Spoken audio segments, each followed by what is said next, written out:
Getting ready to do a high-speed lap at the Monza F1 circuit, the site of this weekend's Grand Prix.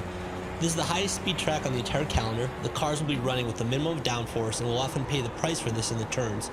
Braking is critical, especially in turn 1, where the cars go from about 220 miles per hour down to about 40 miles per hour in a little over 100 meters. Coming into turn 1, you start by focusing on braking as late as possible without locking up, and then you need to take as much of the curb on the right as possible so you can snap back to the left and get the car straightened out so you can get on the gas without oversteer. The cars will be short shifting here big time because it's too easy to lose the back end on the exit. Into Curva Grande, the cars have no trouble taking this turn flat out even with the minimum downforce.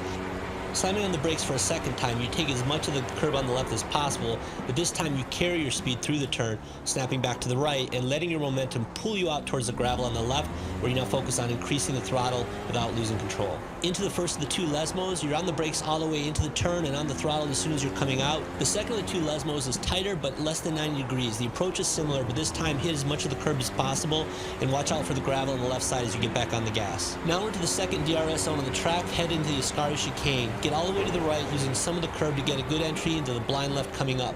Easy on the wheel as you're using light throttle, weaving left, right, left. Delicately exit the chicane and get back on it for another 200 mile per hour run.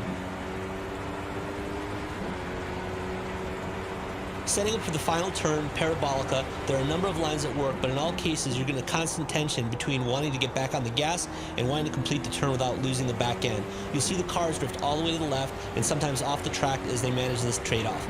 Finally, once the rear end is under control, keep the gas down to complete the lap.